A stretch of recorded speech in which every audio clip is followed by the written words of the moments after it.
আসসালামু আলাইকুম। এবং একটু ভিডিওতে আসলাম আমার নিজের মোবাইলে। আমি কয়েকদিন আগে বলছিলাম আমাদের সিনেমার ইন্ডাস্ট্রির ইতিহাস কিছু আমি বলছিলাম। ইতিহাসগুলা বলতে হয়তো অনেকে আমাকে আমার কথাগুলো মাইন্ড করছে বা কষ্ট পাইছে বা অনেকে খারাপ বলছে যে আমি বেশি কথা বলি, আমি এটা বলি না। আমার একটু জলে একটা প্রডিউসার অনেক কষ্টের বিনিময়ে একটা ছবি বানায়, আর সেই ছবিতে যদি তার চালান ফেরত না পায়, প্রফিট যদি না আসে, তাহলে ইন্ডাস্ট্রি ধ্বংস হয়ে যাবে।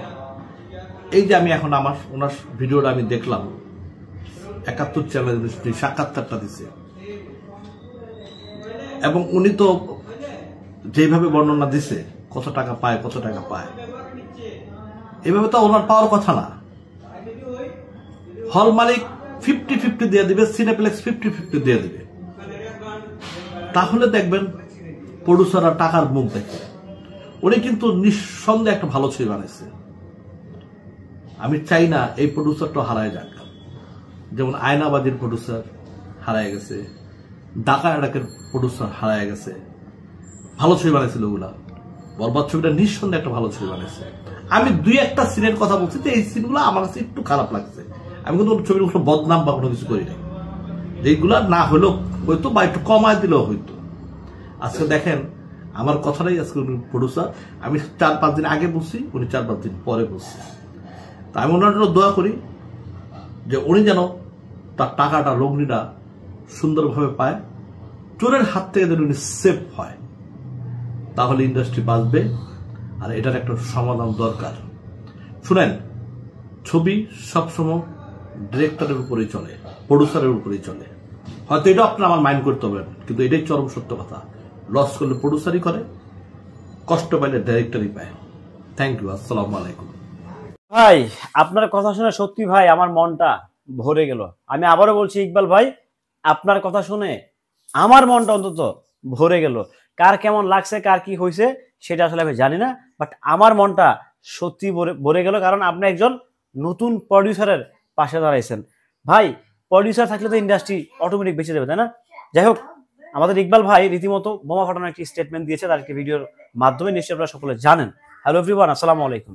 শিমুল আছি আপনাদের সঙ্গে। কেমন আছেন সবাই? আশা করি সবাই খুব ভালো আছেন। আমার একটি নতুন পেজ অবশ্যই ফলো দেন, এটা আবার চ্যানেল সাবস্ক্রাইব করে পাশেই থাকেন। দেখেন, কোনো প্রডিউসার ধ্বংস হয়ে গেছে সেটা ইকবাল ভাই চায় না।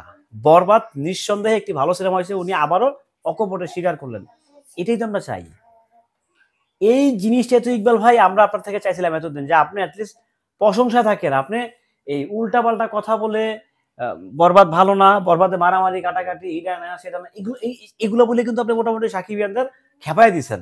বাট এই যে আজকে সুন্দর একটা স্টেটমেন্ট দিলেন, বিশ্বাস করেন ভাই, আপনার এই স্টেটমেন্ট আমি জানি না কার কেমন লাগছে, বাট এজ এ সাকিব ভক্ত হয়ে মানে আপনার এই কথাগুলো আমার কাছে দারুণ লাগছে। আমি জানি না কার কেমন লাগছে, সিরিয়াসলি বলছি ভাই, কসম ফর গডসে, মানে আপনার এই স্টেটমেন্টটা আমার কাছে দারুণ লাগছে। কারণ আর যাই হোক, আপনি বরবাদকে ভালো বলছেন, আপনি বরবাদের প্রডিউসারকে ফেরত চান।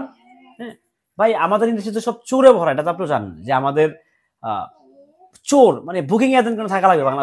বুকিং এজেন্ট কেন? Why booking agent? বুকিং এজেন্টের কাজ কি এখানে? ধান্দাবাজি করা।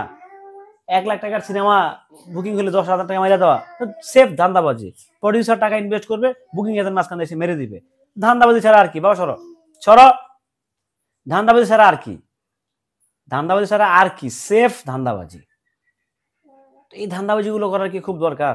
যাই হোক, ইকবাল ভাই আপনাকে অসংখ্য ধন্যবাদ। আসলে আমি আমার তরফ থেকে, সাকিব ভাই আপনাকে ধন্যবাদ দিবে কিনা, বাট আমি একজন সাকিব ভক্ত হয়ে বলছি যে আপনার এই স্টেটমেন্টটা অ্যাজ এ প্রডিউসার হিসাবে আপনি যে স্টেটমেন্টটা দিয়েছেন, যে আসলে আমরা বরবাদের প্রডিউসারকে হারাতে দিতে চাই না।